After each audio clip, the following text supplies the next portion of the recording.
E aí, pessoal, vamos falar de distorções financeiras que empurram o Grêmio para um risco muito grande. Algumas comparações que trazem para a gente um ambiente de risco, de alto risco, e que precisa ser mudado urgentemente.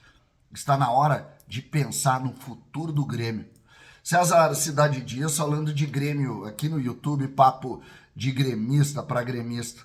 Vamos falar do Marquês Empório Parrija, a melhor parrija de Porto Alegre, que você encontra na Carlos Gomes. No almoço você tem aquele almoço perfeito para você fazer e ir trabalhar ali na região. Se você quiser uma parrija de verdade, eu, por exemplo, peço aquele queijo parrigeiro, uma linguicinha parrigeira e um entrecô perfeito, um vinho tinto ou um bom chopp você tem na melhor parrija de Porto Alegre. Não esqueça, Marquês Empório Parrija, na Carlos Gomes. Vá lá conhecer.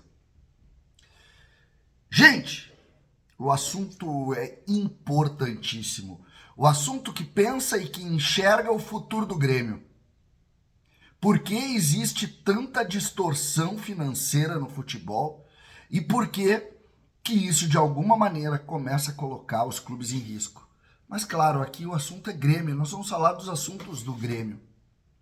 Ontem, o Grêmio comemorou internamente ter conseguido fechar os seus patrocínios para terminar o campo número 5 do CT do Grêmio, um campo em grama sintética que permite uma série de treinamentos para evoluir os seus jogadores de base.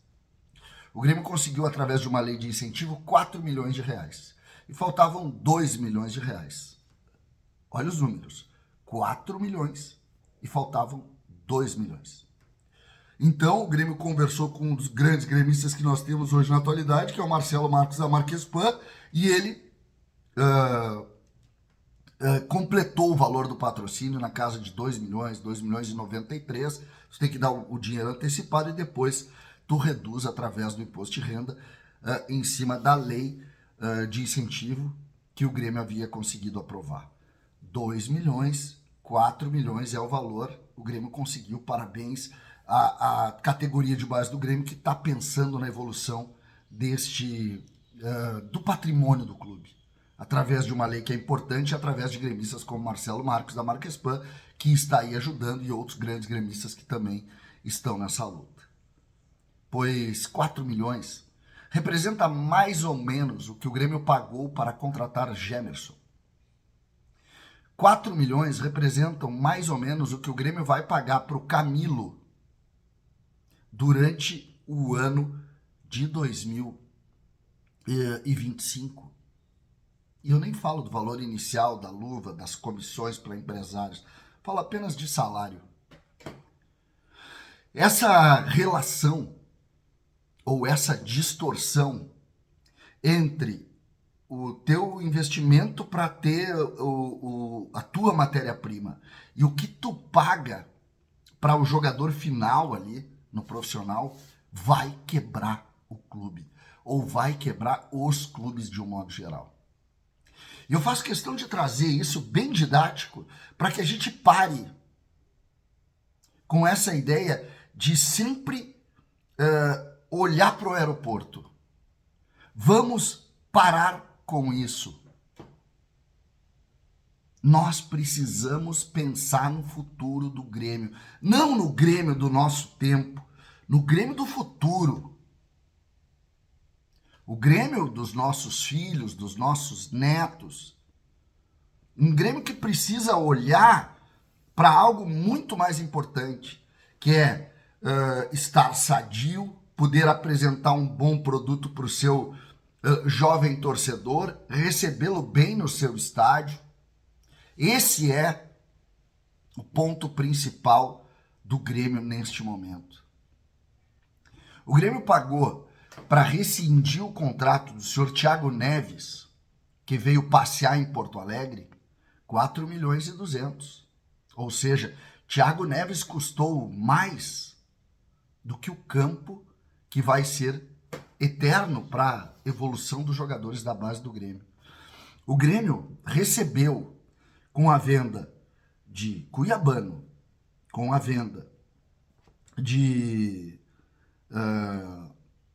Natan Fernandes e com a venda, vamos pegar só os dois, Natan Fernandes e Cuiabano, praticamente o que o Grêmio pagou para mandar embora os goleiros Vanderlei e também Paulo Vitor.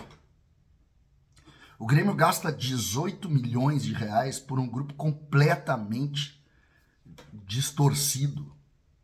Um grupo que hoje a gente vê que falta tudo.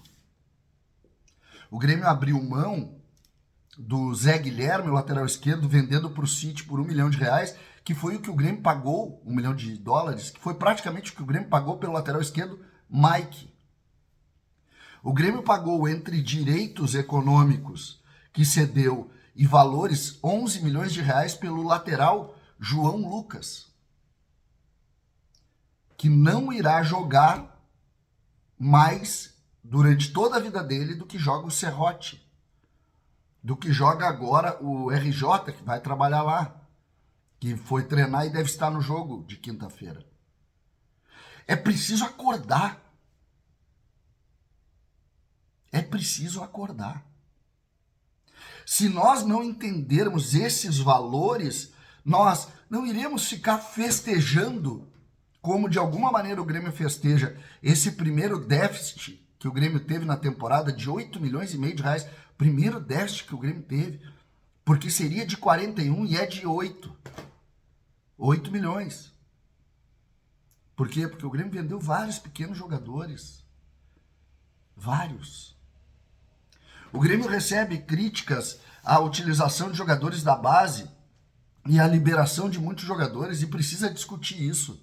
Mas o maior problema está na necessidade de entender que o trabalho do CDD, da Organização de Análise de Dados do Grêmio hoje, e principalmente das tomadas de decisão do Departamento de Futebol Profissional, tem trazido muito mais custo do que resultado.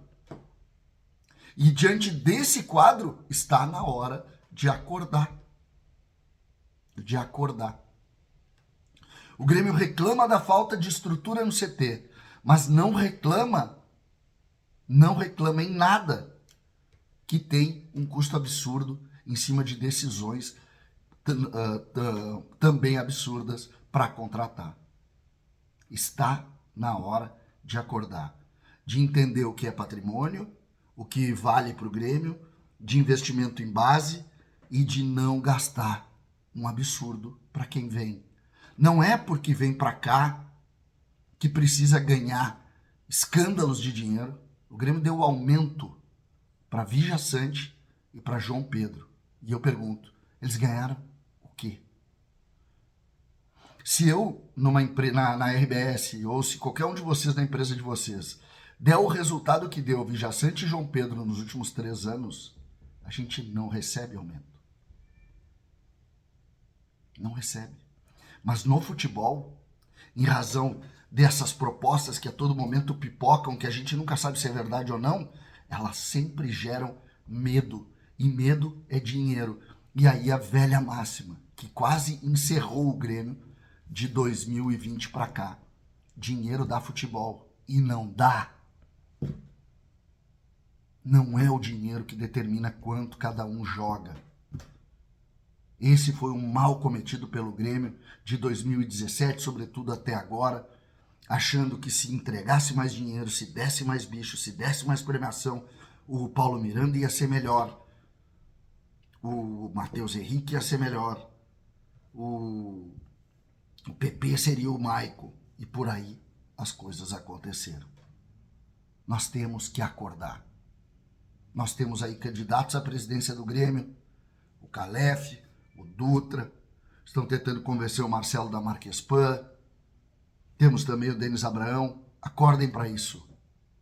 Acordem para isso. Invistam em patrimônio, invistam na base e sejam muito mais criteriosos para trazer jogador. Muito mais criteriosos. E, sobretudo, valorizando o dinheiro do Grêmio. Porque com uma boa estrutura, um clube sadio e também um bom atendimento, talvez a gente tenha a chance de seguir forte no mercado do futebol. Se não fizer isso, ali na frente vira Curitiba, vira outros clubes que estão afundando, e a gente está vendo claramente esse afundamento. César Cidade Dias falando de Grêmio aqui no YouTube.